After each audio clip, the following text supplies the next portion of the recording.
जनतेच्या न्याय हक्कासाठी प्रजासत्ताक न्यूज सदैव आपल्यासोबत। कुरण गावातील धक्कादायक प्रकार। काल रात्री 8 वाजता कुरण गावात डॉक्टरने केली मद्यपानाचे नशेत महिलेचा विनयभंग। गावातील नागरिकांनी दिला चोप। सदर डॉक्टरांबद्दल संगमनेर शहर पोलीस ठाण्यात गुन्हा दाखल करण्यात आला आहे।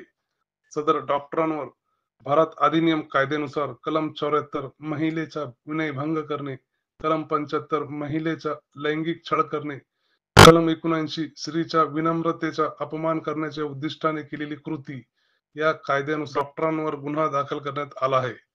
सदर महिला ही टॉन्सिल तपासणी करण्यासाठी गेली होती। डॉक्टरांनी मद्यपानाच्या नशेत असताना त्याच्या सोबत विनयभंगाचा प्रकार केला। सदर डॉक्टरचे नाव डॉक्टर राहुल इंगळे हे आहे।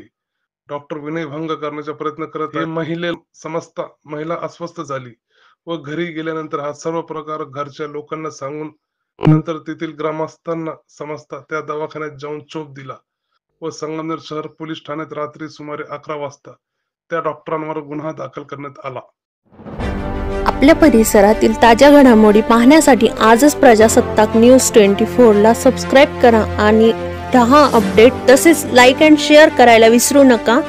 प्रजासत्ताक न्यूज सदैव आपल्या सोबत।